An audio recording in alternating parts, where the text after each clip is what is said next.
like the side of Elon that people don't know, like I've had the real fortunate opportunity of meeting him a couple times, and like it just kind of really grinds my gears. Like people like say he's an asshole or like hate on him because like at the end of the day, I really want to just push this narrative of like he's just such a brilliant, nerdy inventor and like honestly just a really cool, nice, thoughtful guy. And like really one of the most nice, thoughtful people I've ever met. And like that to me goes a really long way. And like I like to do business with trust, with handshakes, who people are in it for the right reason.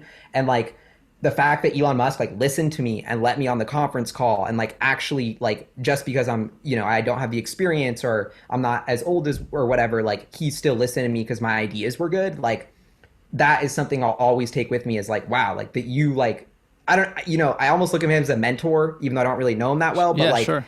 it was just so different from like someone in his position to like listen and like give a shit. And that I think is the side of Elon Musk that not enough people know about that to me is equally inspiring as what he does is how at that level of fame and whatever, he's still like that humble, chill, cool, just extremely respectful, down to earth Well, he dude. seems extremely accessible too, right? Like he's relatively, active and down to like reply to people on Twitter and everything. I don't understand, like Yeah. where does that negative rep come from? Like did that stem from like specific situations, or because I'd never thought that about him, but I've heard that before too, and I don't get that.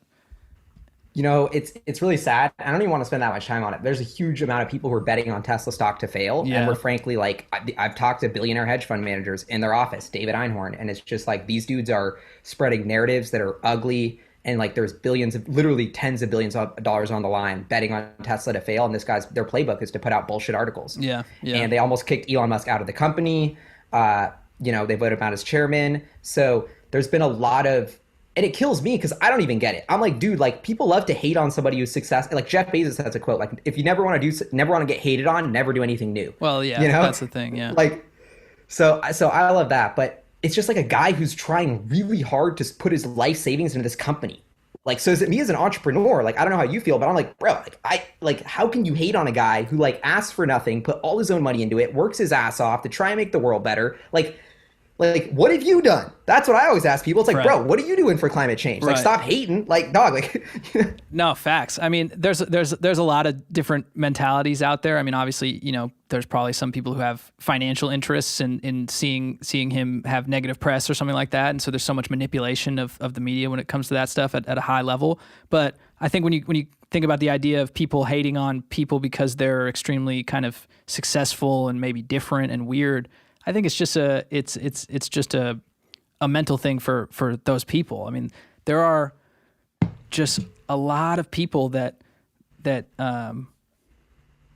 use social media now to just like put out this negative energy on people that are doing stuff, and right? it's really fascinating, and that's probably always been the case. Like there's probably always been people chirping, whenever someone was doing something successful, but now we just have access to it more, and we see. But it's such a crazy thing, because then when you are someone who's trying to do something, you're trying to put your music out, or you're trying to create a YouTube channel, or you're trying to be the next Elon Musk or whatever, you're constantly bombarded with these negative comments and negative energy.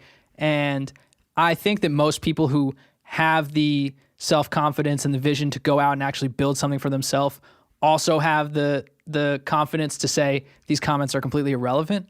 But there is a little something that kind of probably gets to you a little bit when you just see that stuff all the time. And it's so fascinating why, so many people spend, their energy on that. But I think it's just the human condition at the end of the day.